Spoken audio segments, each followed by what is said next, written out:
नमस्कार विद्यार्थियों।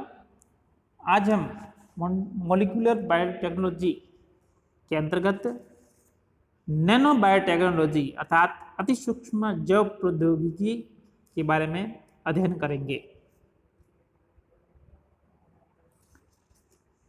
सबसे पहले हम ये देखते हैं कि नैनो बायोटेक्नोलॉजी क्या है। नैनो एक ग्रीक शब्द है जिसका शाब्दिक अर्थ है सूक्ष्म, छोटा या बौना।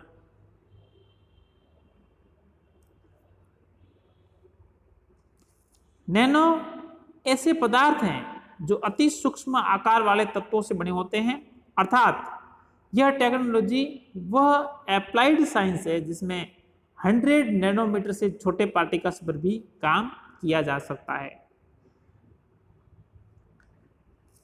नैनो टेक्नोलॉजी अणुओं व परमाणुओं की इंजीनियरिंग है जो भौतिकी, रसायन, बायो इन्फॉर्मेटिक्स व बायोटेक्नोलॉजी जैसे विषयों को आपस में जोड़ती है।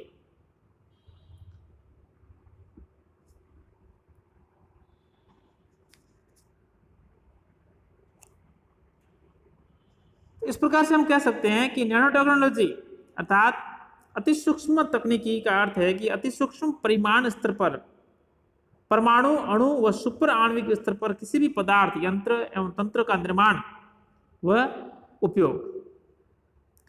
अन्य शब्दों में बात करें तो आणविक संगठन युक्त किसी भी बड़ी संरचना के निर्माण हेतु परमाणु, अणु व सुपर अणु स्तर पर कार्य करने की क्षमता नैनो टेक्नोलॉजी कहलाती है।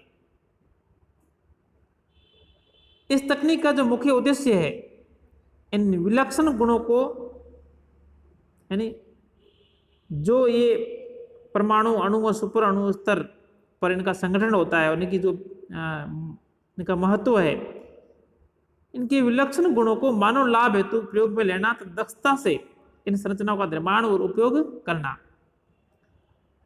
आम भाषा में नैनो टेक्नोलॉजी शब्द का प्रयोग अति सूक्ष्म आकार वाली क्रियाशील संरचनाओं के निर्माण व उनको उपयोग में ली जाने वाली तकनीक हेतु किया जाता है।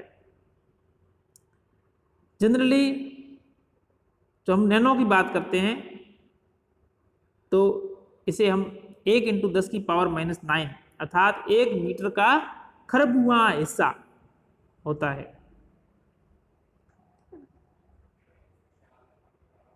सर्वप्रथम नैनो टेक्नोलॉजी के बारे में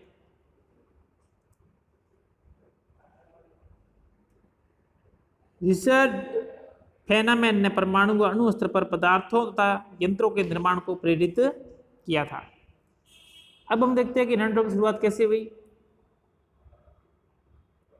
29 दिसंबर 1959 को कैलिफोर्निया इंस्टीट्यूट ऑफ टेक्नोलॉजी की बैठक में भौतिक शास्त्री रिचर्ड फेनमैन ने अपने व्याख्यान में कहा था कि there is plenty of room at the bottom, और यही वाक्य आगे चलकर नैनो टेक्नोलॉजी का आधार स्तंभ बना। फेनमैन ने एक प्रक्रिया का वर्णन भी किया जिसमें वैज्ञानिक अलग अलग परमाणु और अणुओं को हेरफेर करने और नियंत्रित करने में सक्षम होंगे। ये उन्होंने पूर्व में भविष्यवाणी की थी जो आज के संदर्भ में सही साबित हुई। रिचर्ड ने अपनी कल्पना में आने वाले कल का सपना देखा था, लेकिन तब उनके पास न तो इतने आधुनिक और सक्षम उपकरण थे और न ही इतनी उन्नत सुविधाएं।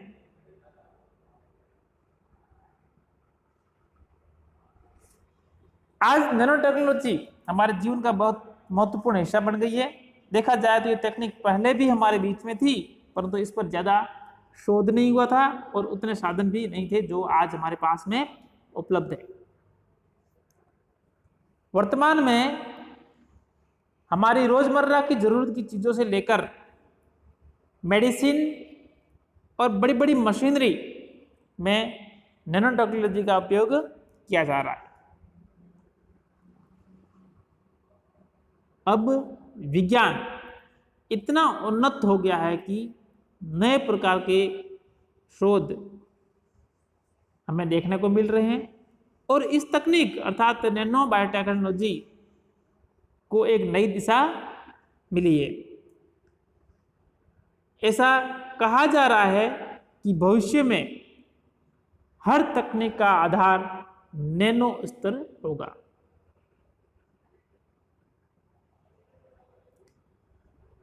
इस टेक्नोलॉजी की मदद से बायोसाइंस, मेडिकल साइंस, इलेक्ट्रॉनिक्स आदि में क्रांतिकारी परिवर्तन लाया जा सकता है, क्योंकि इससे किसी भी वस्तु को हल्का, मजबूत और विश्वसनीय बनाया जा सकता है।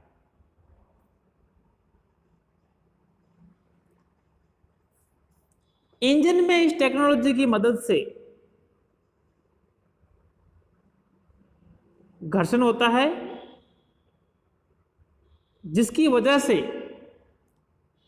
मशीनों की लाइफ बढ़ जाती है। कहने का मतलब है इंजन में इस टेक्नोलॉजी के द्वारा इस प्रकार से चेंजेस किया जाता है कि घर्षण कम से कम हो, जिसकी वजह से मशीनों की लाइफ बढ़ जाती है और ईंधन की खपत भी कम होती है। तो ऐसा कहना गलत नहीं होगा कि नैनो टेक्नोलॉजी साइंस का वह रूप है जिसके कारण मोबाइल नाखून जितना छोटा या ऐसी मशीनें जो शरीर के अंदर छोटे छोटे कणों में जाकर ऑपरेशन कर सके। और हैरान करने वाली बात, परंतु इस टेक्नोलॉजी से यह सब संभव है।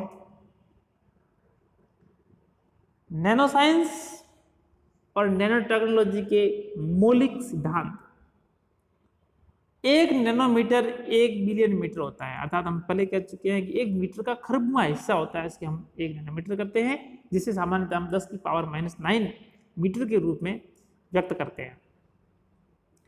नैनो साइंस और नैनो टेक्नोलॉजी में परमाणुओं और अणुओं को देखने और नियंत्रित करने की क्षमता होती है। पृथ्वी पर सब कुछ परमाणुओं से ही तो बना है, चाहे वह हमारा भोजन हो, आसपास की तमाम प्रकार की जीव जातियां, पेड़ पौधे, इमारतें, इवन हमारा बॉडी आदि। लेकिन आंखों की मदद से इन तमाम वस्तुओं की जो मूलभूत आधारिक संरचना है, जिसे हम परमाणु कहते हैं, को देखना असंभव है। यहां तक कि माइक्रोस्कोप से भी नहीं देखा जा सकता। नैनो स्केल में इन चीजों को देखने के लिए आवश्यक सूक्ष्मदर्शी का लगभग 30 साल पहले ही आविष्कार हुआ था। स्कैनिंग टनलिंग माइक्रोस्कोप STM और परमाणु बल माइक्रोस्कोप AFM के साथ ही नैनो टेक्नोलॉजी का अवतार हुआ।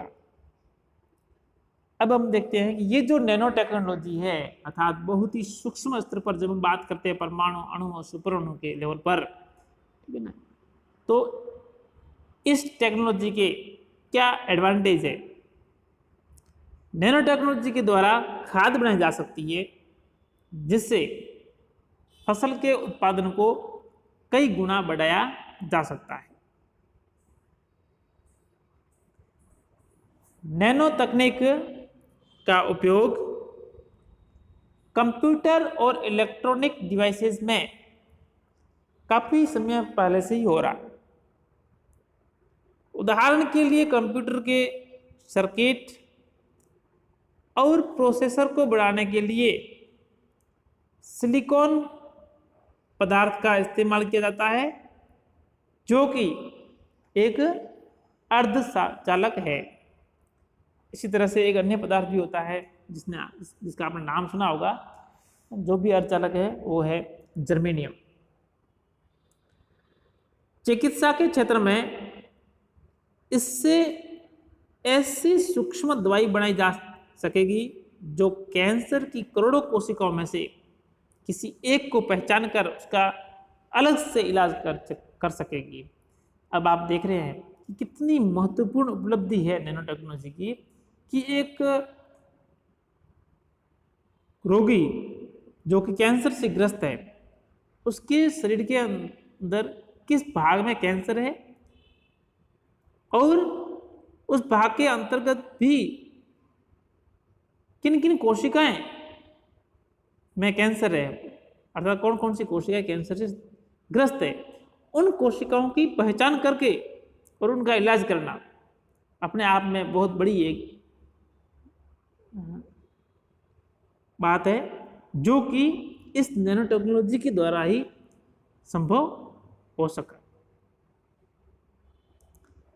नैनो तकनीक में किसी भी पदार्थ की मॉलिक्यूलर असेंबलिंग को समझकर उसके आकार को आपके बाल के आकार जितना छोटा बनाया जा सकता है और इसकी प्रोसेसिंग क्षमता भी आज की तुलना में कई गुना बेहतर होगी। ऐसा हम सोच रहे हैं इनकी नैनो टेक्नोलॉजी की उपयोगिता और इनकी भविष्य को देखते हुए, संभावनाओं को देखते हुए इसकी, कि कोई भी पदार्थ हो आणविक स्तर पर उसकी किस प्रकार से असेंबलिंग, यानी उसके जो संगठन आणविक स्तर पर किस प्रकार से संगठन है, उसके आणविक संगठन को समझ करके उस पार्टिकुलर पदार्थ के आकार को हम जितना चाहे उतना छोटा बना सकते हैं। लेकिन आकार को छोटा बढ़ाने के साथ साथ सबसे जो महत्वपूर्ण बात है, जो इस टेक्नोलॉजी की देन है, वो है कि इसकी प्रोसेसिंग क्षमता को हम कई गुना बेहतर कर सकते हैं। भविष्य में इस नैनो टेक्नोलॉजी की सहायता से बायोमोलिक्यूलर मशीन्स, अति सूक्ष्म शल्य चिकित्सीय प्रत्यारोपण, स्मार्ट ड्रग्स, नैनो इलेक्ट्रॉनिक मशीनों आदि के निर्माण में महारत हासिल कर सकेंगे। जैसा हम देख रहे हैं कि विभिन्न प्रकार की जो ये टेक्निक्स है, इनके द्वारा कई सारी है जो संभावनाएं यहाँ व्यक्त की गई है। तो चिकित्सा के क्षेत्र में बात करते हैं तो नैनो सेल्स की सहायता से अति सूक्ष्म कणों का उपयोग करके रोगी के शरीर में विशिष्ट लक्ष्य स्थलों का इलाज किया जा सकता है। वहीं मॉलिक्यूलर असेंबली में जो पहले पढ़ चुके हैं, इसके अंतर्गत स्मार्ट प्लास्टिक जो कि स्वयं को फोटोनिक क्रिस्टल के रूप में असेंबल करते हैं, ये क्रिस्टल डेटा संचयन और टेलीकम्युनिकेशन में उपयोगी सिद्ध हुए हैं। तो ये है जो इन टेक्नोलॉजी के उपयोग है। उसके अलावा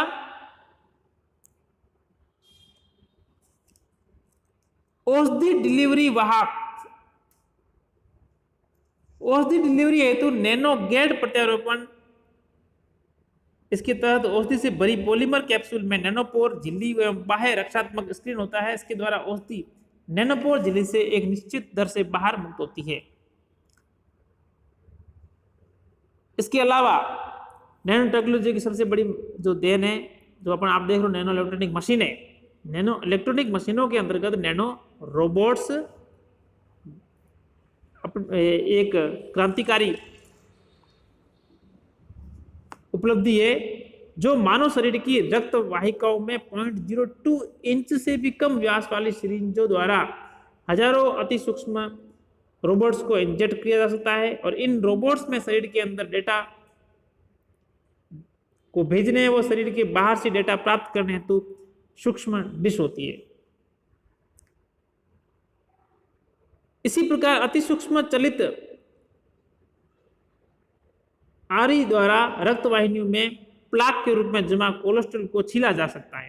यानी जो ये नैनो रोबोट्स के द्वारा वाहिनियों में जमा कोलेस्ट्रॉल को अपन जो काट करके और रक्त प्रवाह को सामान्य रूप से सुचारू कर सकते हैं। इसके अतिरिक्त नैनो रोबोट्स लगातार आवश्यक बायोडिग्रेडेशन का कार्य कर सकेंगे। इसके बारे में भी संभावना व्यक्त की गई है। भविष्य में इंजीनियर्स जीव विज्ञान के क्षेत्र में अति सूक्ष्म तकनीकों द्वारा जैव आणविक मशीनें, अति सूक्ष्म शल्य चिकित्सीय प्रत्यारोपण, स्मार्ट ड्रग्स, नैनो इलेक्ट्रॉनिक मशीनों आदि के निर्माण में महारत हासिल कर सकेंगे, ऐसी संभावना है। तो कहने का मतलब कि भविष्य में ऐसा कोई क्षेत्र नहीं होगा जो कि नैनो टेक्नोलॉजी का इस्तेमाल नहीं करेगा। तकनीकी जानकारों का मानना है कि आने वाला समय नैनो टेक्नोलॉजी का होगा। धन्यवाद।